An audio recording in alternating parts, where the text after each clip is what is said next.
Former Subway spokesperson Jared Fogle, you know, Jared, the guy who ate all those sandwiches and lost all that weight. Well, he has pleaded guilty to possession of child pornography and also guilty to having sex with a minor. The father of two pleaded guilty on Wednesday to prostitution and distribution of child pornography and paying for sex with minors. Investigators say Fogle even asked one teenage prostitute to set him up with more girls, saying, quote, the younger, the better. Beginning in 2011, Fogle learned that the head of the Jared Foundation, Russell Taylor, was sexually exploiting a 14-year-old girl. At that time, Fogle chose to receive and repeatedly view child pornography involving that 14-year-old girl.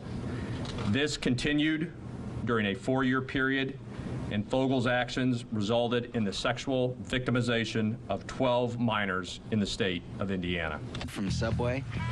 All right, as part of the plea deal, Fogle will spend at least 5 years in federal prison. He will also be required to have mandatory treatment for sexual disorders. He will have to register as a sex offender and will have to pay out $1.4 million in restitution to his victims. Joining us to talk about this case is Wendy Patrick. She's a legal analyst from San Diego State and an ethics professor. Good morning, Wendy. Good morning. Okay, so let's first talk about the ethics of all of this. I mean, it's a disgusting story. I mean, there's no two ways about it, but the ethics involved in this and why Jared is the focus of so much media attention surrounding it. Right. Well, the ethics involved, I mean, companies are going to have to assume that people are as they represent themselves, right? Even if we had done a background check on Jared, you wouldn't have known these proclivities. What makes this case unique, and unique for Subway, unique for all the rest of us, look at the way this is being discussed. We don't need to know what his last name is. He is Jared. He has become so famous that he's joined the likes of Cher and Madonna. He goes by one name, but he's famous because he's inspirational, right? This isn't the Marlboro man. This is an inspirational role model. Role models are often held to higher standards. And what is he involved in? I mean, viewing child pornography, one of the most insidious things in the world that is encouraging the exploitation of children for profit. So when you get somebody who is really the face of wholesomeness and health involved in something this despicable, you bet that's headline news. Not just you know, the spokesperson and, you know, what you're talking about, but he also had a foundation. Yes. A foundation for childhood obesity. That's right. And then bringing children in on this ground. I mean, the ethics, it's mind-boggling. What's worse about this story than most that have this sort of disgust factor is remember that the head of his foundation was indicted months ago on child pornography. And some people say, well, gosh, shouldn't Subway back then have said guilty by association? But they gave him the benefit of the doubt. Now we're finding out that, yes, in fact, he was involved with the head of the foundation. And that's part of what you heard at the press conference yesterday. That's what the prosecutor said.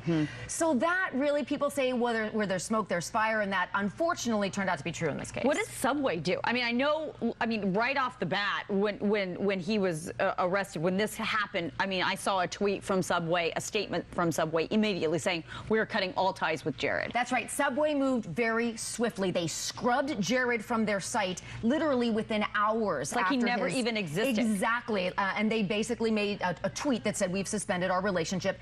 And of course, now that they found out the rest of this, they immediately terminated relationship. So will it hurt Subway in the long run?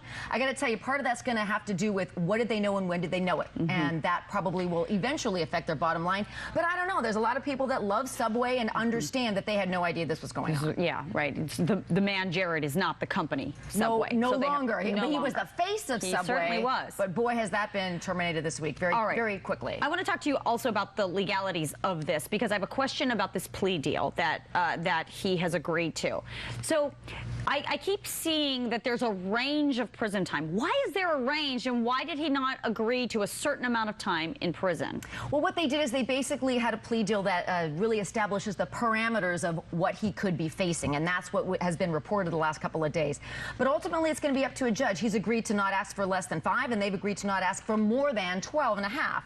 So somewhere in there is going to be the sentence that he's going to get, along with all of the restitution, which a lot of people understand is never going to make those victims whole again.